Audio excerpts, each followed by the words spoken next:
नमस्कार, मैं हूं आपके साथ गौरव राजवेंद्र। बुलेटिन की शुरुआत करते हैं। राज्यपाल श्री प्रताप शुक्ल ने आज राजभवन में निर्मल ठाकुर को सप्त सिंधु फाउंडेशन दिल्ली द्वारा आयोजित प्रथम महाराजा दाहिर सेन सप्त सिंधु आजीवन सम्मान प्रदान किया।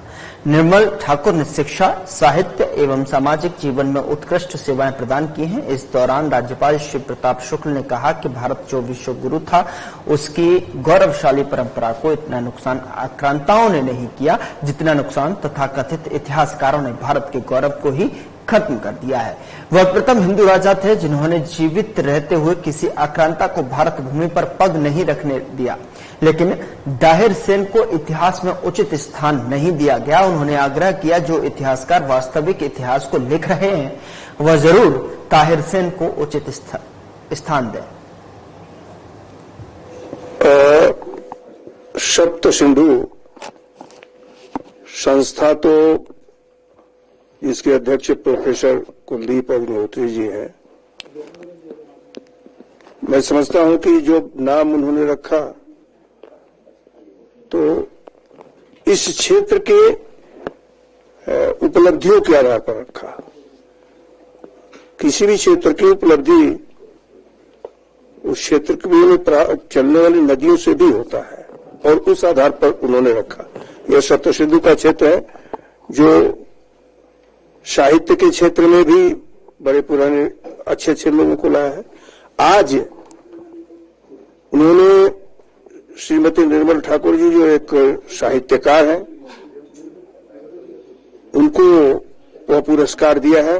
सप्त सिंधु दाहिर सेन सप्त सिंधु सम्मान के पुरस्कार को देने का काम किया है। मैं कुलदीप जी का भी और निर्मल ठाकुर जी का दोनों के लिए आभारी हूं कि राजभवन में आकर के उन लोगों ने यह कार्यक्रम आया।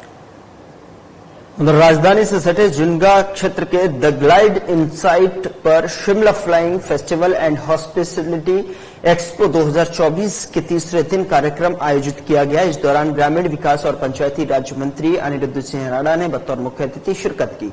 वहीं कार्यक्रम में दलीप सिंह राणा उर्फ द ग्रेट खली ने बतौर विशिष्ट अतिथि शिरकत की। कार्यक्रम को संबोधित करते हुए ग्रामीण विकास एवं पंचायती राज मंत्री अनिरुद्ध सिंह राणा ने कहा कि यहां पर पैराग्लाइडिंग की अपार संभावनाओं को निखारा जा रहा है। आज देश भर से 40 प्रतिभागी हिस्सा ले रहे हैं। भविष्य में विदेशों से भी भारी संख्या में प्रतिभागी एक्सपो में हिस्सा लेंगे। कार्यक्रम में बतौर विशिष्ट अतिथि शिरकत कर रहे दलीप सिंह राणा ने कहा कि प्रदेश में खेलों को बढ़ावा देने के लिए मैं अपना हमेशा योगदान देता हूं। शिमला से मेरा काफी लगाव है। संघर्ष के दिनों की शुरुआत शिमला से हुई थी। आयोजनकर्ता द ग्लाइड इन के प्रबंधक निदेशक अरुण रावत ने बताया कि प्रतियोगिता में प्रतिभागियों के उत्साह से काफी मजा आ रहा है। स्थानीय लोग बढ़ चढ़कर इसमें हिस्सा ले रहे हैं। उन्होंने कहा कि प्रदेश सरकार साहसिक खेलों को बढ़ावा देने के बेहतरीन कार्य कर रही है। जुनगा में जो है सेकंड जो है फ्लाइंग फेस्टिवल का आयोजन रावत जी द्वारा किया गया है और उनके पूरे सहयोगियों टीम के द्वारा। सबसे पहले मैं प्रतिभागियों का धन्यवाद दूं क्योंकि उनके बगैर तो होना मुश्किल है, और क्योंकि जुनगा जो है शिमला से थोड़ा जो है 20 किलोमीटर की दूरी पे है और यहाँ पे न्यू टूरिज्म डेस्टिनेशन डेवलप करने की एक पहल है। ये बहुत अच्छी पहल है। सभी पूरी गवर्नमेंट जो है, सारे डिपार्टमेंट जो है इनका सहयोग कर रहे हैं। पिछले साल भी हुआ था, बहुत ही अच्छा, इसका रिस्पांस भी बहुत अच्छा रहा था। इस साल भी करीबन 40 लोग अभी तक जो है पार्टिसिपेट कर चुके हैं, जो देश विदेश से जो आए हैं। और साथ में दलीप राणा जी जो द ग्रेट खली के नाम से जाने जाते हैं, वो भी यहाँ पे उन्होंने भी शिरकत करी है, गेस्ट ऑफ ऑनर भी थे। उनके आने से भी जो है सभी लोग जो है एक इंस्पिरेशन मिलती है। मैं समझता हूँ ऐसे आयोजन होते रहने चाहिए क्योंकि शिमला पहले ही बहुत क्राउडेड हो चुका है, तो और लोग अब बाहर निकलना चाहते हैं। उधर विधानसभा नूरपुर के अंतर्गत पंचायत बडवार में पिछले 9 वर्षों से चल रहे मशरूम प्लांट में बीते दिन बागवानी मंत्री जगत सिंह नेगी ने दौरा किया और साथ ही प्लांट के संचालक सुरजीत सिंह और केकर सिंह से मशरूम उत्पादन संबंधित जानकारी प्राप्त की। इस दौरान प्रदेश सरकार बागवानी मंत्री जगत सिंह नेगी के साथ उप मुख्य सचेतक और शाहपुर विधायक केवल सिंह पठानिया और इंदौरा विधायक मलेंद्र राजन भी उपस्थित रहे।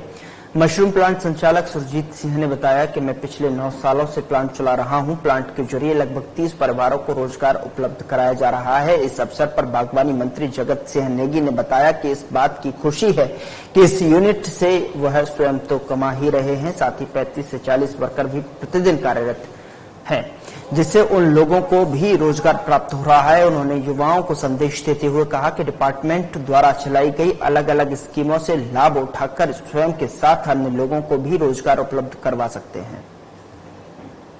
जो है 2015 से चल रहा है। इसका नाम मैंने सर मशरूम फार्म रखा हुआ है और ये हमारा जो है कंपोस्ट यार्ड है। यहाँ पे हम कंपोस्ट तैयार करते हैं। क्या प्रोसेसिंग रहती है? थोड़ा सा दर्शकों तक प्रॉपर जानकारी है जो वो पहुंचे, थोड़ा बात करेंगे। सबसे पहले क्या क्या मटेरियल जो है वो इसमें लगता है? भैया इसमें जो है गेहूं की तूड़ी लगेगी जो आपके सामने ये पड़ी हुई है जी। हम इसे इस ग्राउंड में पूरा फैला के जी। इसमें 2 दिन जो है पानी देंगे और उसके बाद इसमें जो भी विभागीय हमें फार्मूला बताया गया है, जो भी मटेरियल इसमें डलेगा वो हम इसमें डालेंगे। जैसे मुर्गे की बीट हो गई, जिप्सम हो गया, चौखर हो गई, बड़े की खल हो गई और जो भी मतलब जो विभागीय जो हमें बताया गया है वो हम इसमें जो है ऐड करते हैं। उधर सरकारी स्कूलों में अब अधिकारी विधायक छात्रों की क्लास लेंगे। शिक्षा की गुणवत्ता सुधारने के लिए शिक्षा विभाग द्वारा स्कूल एडॉप्शन कार्यक्रम तैयार किया गया है। प्रदेश में सभी मंत्री, विधायक और अफसर सरकारी स्कूल गोद ले रहे हैं। गोद लेने वालों को मेंटर बनाकर स्कूलों में मूलभूत सुविधाएं जुटाने और गुणात्मक शिक्षा के लिए भी सहयोग करना होगा। साथ ही बच्चों के साथ अधिकारी संवाद करेंगे और स्कूलों में क्या सुविधाएं हैं और क्या सुधार होने चाहिए, इसकी रिपोर्ट भी शिक्षा विभाग को देंगे। संसदीय सचिव आशीष बुटेल ने कहा कि सरकार का प्रयास है कि सरकारी स्कूलों में बच्चों को अच्छी शिक्षा मिले।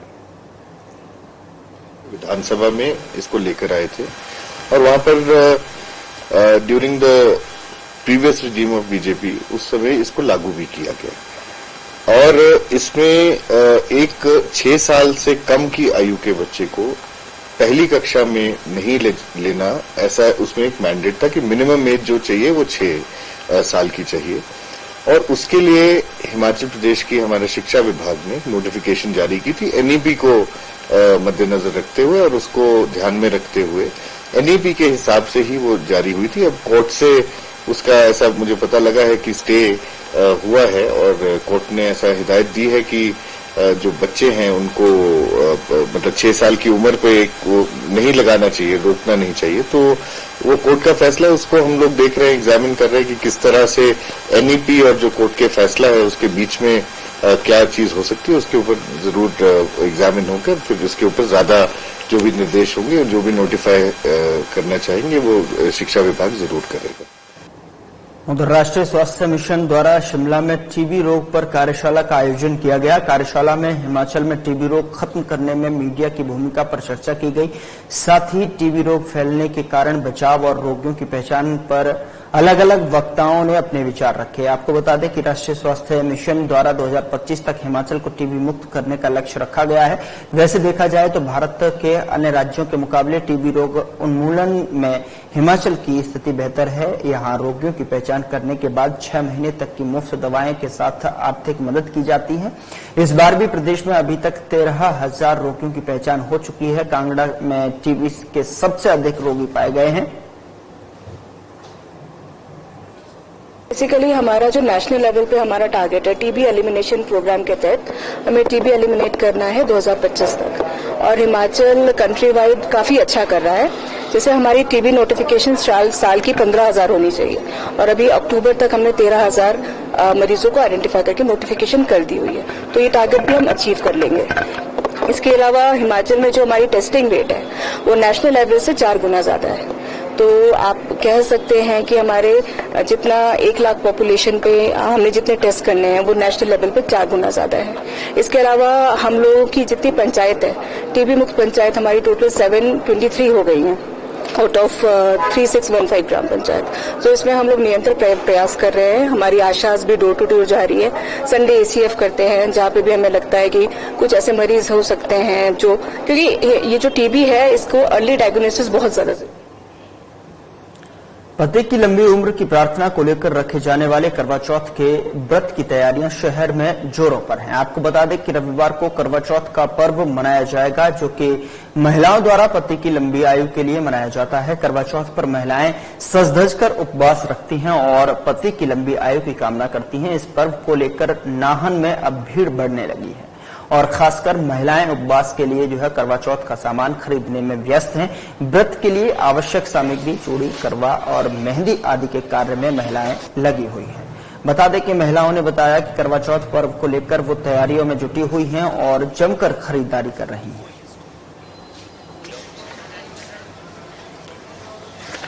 करवा चौथ पर्व को लेकर बाजारों में रौनक देखने को मिल रही है। साथ ही साथ महिलाएं करवा चौथ पर्व को लेकर तैयारियों में जुटी हुई हैं और जमकर खरीदारी करते हुए नजर आ रही हैं।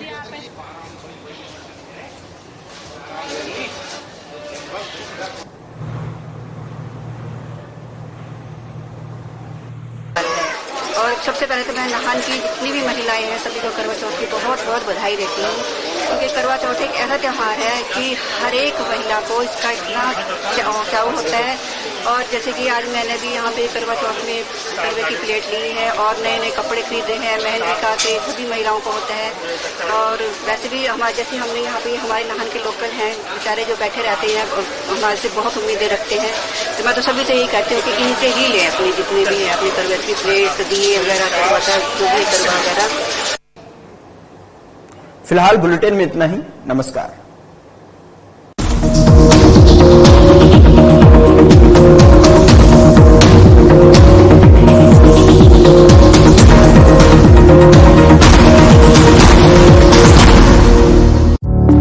Through constant innovation, the group provides